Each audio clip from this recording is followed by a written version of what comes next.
the midst of a moment that should have been filled with celebration, Audrey's world shatters. As her parents are dragged away by the police, she's left standing in disbelief, holding a prestigious award meant to mark her success. She could have fixed it with a simple card swipe, but instead, she made a life-changing decision. What would you do in her place? Have you ever been the financial support for a family that treats you like a stranger? Audrey had spared no expense for this trip. Las Vegas was supposed to be a celebration, the ultimate acknowledgement of everything she had worked so hard for. The flights were first class, of course, the kind where the seats recline into beds and you can sip champagne while you watch the clouds drift by at 30,000 feet. She didn't want to just show up, she wanted to impress. Everything had to be perfect. The suite was a 2-bedroom panorama at the luxurious Baguio Hotel, an extravagant space with sweeping views of the Neon Strip, a private car service, and all the amenities money could buy. For a moment, she felt like she was finally able to make her family, see her success to give them a taste of the life she had earned. But as she stepped out of the limo at the hotel and her family disembarked, a sinking feeling gripped her stomach. This wasn't the joy she'd imagined, the proud moment where her family would rally around her and cheer her on. Instead, her father was already pouring himself a drink in the back seat, grinning at the glitzy lights of the Las Vegas Strip. "Not bad, Audrey," he said, swirling the bourbon in his glass. "Though, I expected a longer limo. When I was in construction, the developers I worked for, the real movers and shakers, they didn't take these short rides. They had style." Audrey couldn't help but clench her jaw. He hadn't worked in construction in years, not since the economy had left him behind. Now he spent his time reminiscing about a past that no longer existed, clinging to an identity that wasn't his anymore. He wasn't a titan of industry. He was a man who hadn't held a job in 6 years. Yet here, he was dismissing her with his endless criticism. Audrey tried to bite back the frustration. "It's a standard executive transport, Dad." She said, her voice a little too tight as she checked her phone for updates on the awards ceremony. The conference organizers recommended it. She didn't have the energy to explain. To her left, Bella was busy taking selfies, her phone angled to capture the plush leather seats and the mini bar in the background. But Audrey noticed she made sure to crop her out of the frame entirely. "Hey," Bella said without looking up. "Can you move your arm? You're ruining the aesthetic. My followers need to see the vibe, not your blazer." Audrey moved her arm. She always moved her arm. For Bella, everything had to be perfectly curated for her online presence. The family dynamic had always been a little off, but Audrey had hoped this trip, this award, would change things. Her mother, ever the picture of superficial charm, leaned forward, adjusting her necklace. "So, this little party of yours," she asked, "is there going to be actual food or just those tiny appetizers?" Audrey took a slow breath. "It's a gala dinner, Mom. I'm receiving the Industry Leader of the Year award for forensic accounting." She tried to keep the pride from her voice. She wanted to share the significance, to get them to see her, to understand how important this moment was. But her mother only half listened, more focused on her stomach than her daughter's accomplishments. "Is that like typing numbers into a computer?" Her father chimed in with a mocking laugh. Audrey tried to control her temper. "Dad, I trace money laundering for federal cases. Last year, my work helped seize $40 million in illegal assets." But he just waved his hand dismissively. "It's all just clicking buttons in an air-conditioned office. You don't know what real work is. Real work is sweat. It's building something with your hands. He barely looked at her, as if her work was insignificant next to his outdated sense of what mattered. Then, he turned to Bella with an approving nod. That's why Bella is going to make it big. She's out there building a brand. That takes hustle. That takes personality. Audrey stared at her sister, who was still oblivious now, retouching her lip gloss in the reflection of the limo window. Bella hadn't held a job longer than 3 months in her life, but in their father's eyes, she was the one with the real potential. Audrey fought back a laugh, the kind that comes when the world around you starts to feel so absurd it becomes almost comical. It was a kind of madness, really. Listening to someone who couldn't balance a checkbook tell her that her master's degree and decade of specialized experience didn't mean a thing. There was a name for it. Audrey thought the Dunning-Kruger effect. When people are so incompetent that they don't even know how incompetent they are. And there, her father was judging her work, thinking that because he didn't understand her field, it must be easy, worthless even. Don't get defensive, honey, her mother chimed in, offering a warm, false smile. We're just saying, don't let this little trophy go to your head. It's nice that you have a steady job, but don't act like you're saving the world.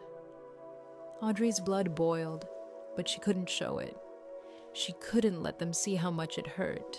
Not now. Now, does this hotel have a good buffet? I'm starving. Her mother's voice cut through the haze of anger, and Audrey looked out the window watching the neon lights blur by. She realized then that she wasn't bringing them here to celebrate her success. She wasn't bringing them to share in her joy. No, she was bringing them here to force them to see her, to make them witness the applause that came when her name was called, to drown out their dismissive laughter with the sound of real achievement. Yes, Audrey said quietly, it has a great buffet. But she didn't tell them the dinner cost $500 a plate.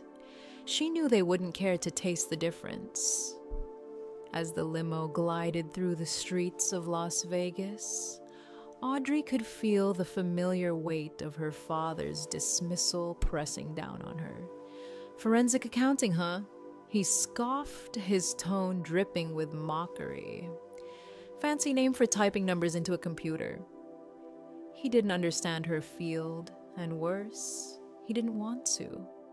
To him, anything that didn't involve physical labor was beneath consideration. His life was built on sweat, literally, and anything that didn't resemble that kind of work seemed insignificant. But Audrey knew better. She had spent years in the trenches, unraveling financial webs that helped take down criminal organizations. She'd assisted in seizing millions in illegal assets, but none of that mattered to him. A glorified typist, he continued his words, stinging more than she expected. Audrey clenched her fists, trying not to let his words break her. How many late nights had she spent poring over spreadsheets, connecting dots that others couldn't even see? How many hours had she spent learning, perfecting her craft, all to be reduced to a punchline at her father's expense? The weight of his words pressed on her chest like a stone. He didn't see her, not really. To him, her work was nothing more than clicking buttons in an air-conditioned office. But when he looked at Bella, it was a different story entirely. He turned to her with admiration, as though she were the shining star. Bella, who had no real work ethic, no long-term goals, and no consistency in anything she did, was somehow more worthy in his eyes. That's why Bella is going to make it big, he said with a proud smile. She's out there building a brand. That takes hustle. That takes personality. Bella, who was busy retouching her lip gloss in the reflection of the limo window, didn't even hear the compliment. She was too focused on her phone and the number of likes she was getting from her followers.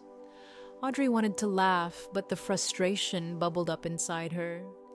This was the world she was instinct, the world where hard work and expertise meant nothing while superficiality and empty hustle were worshipped.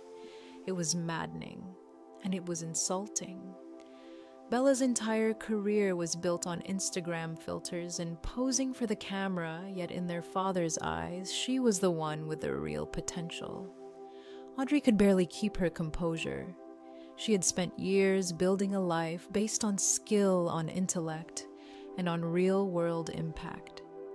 And here, she was being told that she was inferior to someone who couldn't even hold down a job for more than a few months. She wanted to scream to tell her father just how much he was hurting her, but she knew it wouldn't matter. Nothing ever did. "Don't get defensive, honey," her mother chimed in as if trying to smooth over the tension. "We're just saying don't let this little trophy go to your head." Audrey had heard that line before. They didn't see her. They never did. And in that moment, she realized something painful. No matter how hard she worked, no matter how much she accomplished, her family would never see her as anything more than a failure. As Audrey took her seat at the grand ballroom, her eyes drifted to the 3 empty chairs across from her. They were the perfect chairs, golden with plush velvet cushions, and they stood in stark contrast to the emptiness she felt inside. They were meant for her family, the ones she had worked so hard to impress, to bring along on this momentous night. But instead, they sat vacant, like symbols of everything Audrey had been yearning for, but never received. The room buzzed with energy as people around her mingled, people who respected her, who knew her worth. And yet those 3 empty chairs screamed louder than the applause she hoped would fill the air later. The director of financial crimes sat to her left, the CEO of a bank to her right, and across from her the void. She thought of her family, of her father's dismissive laughter, her mother's indifference, Bella's obsession with her phone. They weren't here because they didn't care. They didn't care about her work, or about what this award meant. It wasn't just their absence that stung. It was the realization that no amount of money, no lavish hotel room or first-class ticket could buy their love or respect. Audrey had tried. She had tried so hard. She had paid for everything, believing that if she just gave them a glimpse of her success, they would finally see her, truly see her. But they never did. Still, Audrey refused to let it break her. She had made it this far on her own, and no empty chairs or family betrayal would take away what she had earned. She wasn't just here for them. She was here for herself. For the work she had put in, for the sacrifices she had made, for the countless hours she had dedicated to becoming the woman she was today. And even if they never acknowledged it, even if those chairs stayed empty the entire evening, she was determined to stand tall. For 2 hours at least they would have to see her, even if it was only through the applause of people who actually mattered. Audrey's worst fear was always that her family would never truly see her. But it wasn't until that moment, as she stared at the empty chairs and felt the weight of her family's absence, that she understood just how far they would go to avoid acknowledging her success. She had known they didn't get it, didn't care, but she had never expected them to take it this far. Her phone buzzed under the table, a text from her mother. Audrey's fingers trembled slightly as she unlocked the screen, bracing herself for some last-minute excuse or apology. But what she read instead was a cold, gut-punching betrayal. B met a promoter who says he can get us into the Sapphire Club VIP. He knows people in Hollywood.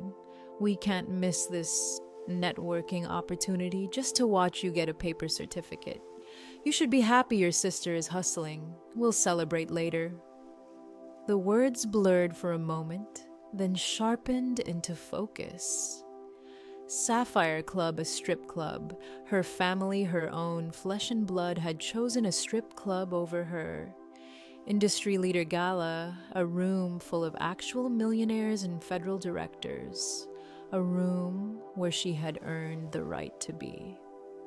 They ditched her reality for Bella's delusional fantasy. They had walked away from her success for something that in their eyes was more glamorous, more exciting. In a sickening twist, they had traded Audrey's proven achievements for a hollow, unpromising dream.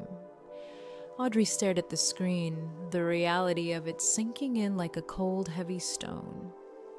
It was more than just a missed event. It wasn't just about the fact that they weren't there to cheer her on to witness the accomplishment that had taken years of hard work. It was the fact that for them, her success didn't matter. They hadn't just failed to appreciate it, they had actively rejected it. They had picked something more fleeting, more superficial, because that was what fed their egos. Bella's obsession with Instagram and her shallow brand building made more sense to them than Audrey's years of specialized work. It was easier to put value in Bella's hustle, even if it was rooted in nothing more than self-promotion, than to acknowledge the years Audrey had spent in the trenches taking down criminal organizations and tracing complex financial webs. Audrey's work had real-world impact. Bella's brand was just a facade. But they didn't see that. They didn't care. The betrayal hit her like a ton of bricks, but it also clarified something that Audrey had been struggling to understand for so long. She wasn't just paying for their trips, their dinners, their luxury hotel rooms and flights. She'd been paying for the idea of potential that they had created in their minds. A potential that wasn't rooted in any kind of real work or effort. Her family wasn't here for her because they had never been here for her. They had been here for what they could take for the idea of the person they wanted Audrey to be in their fantasies. They had seen her as a tool, a way to feed their dreams, to make their lives easier, but never as a person to respect or admire. And that realization cut deeper than anything they could have done. It wasn't just that they weren't there for her success. It was that they never truly loved her for who she was. They loved the idea of what she could do for them, but not the real Audrey. Audrey's mind raced, but the words her mother had sent kept spinning in her head. Each sentence cutting sharper than the last. She had spent so much time and energy trying to win their approval, trying to get them to see her for who she was. But it was all a waste. They were never going to see her. They had chosen a fantasy world over her real life, a world where they could feel important by being around people who seemed flashy, who seemed powerful, but who weren't really doing anything that mattered. The Sapphire Club was a place where people went to escape reality, not to face it. And that's exactly what her family was doing. They were escaping. They were escaping the fact that Audrey had built something real, something they couldn't understand or appreciate. She had been so desperate to prove herself to them, to make them understand that her work mattered, that she mattered. But it was clear now, they didn't want to understand. They didn't want her. They wanted the version of her that fit into their world of shallow glamour, not the one who spent her days uncovering financial crimes and bringing justice to the dark corners of the world.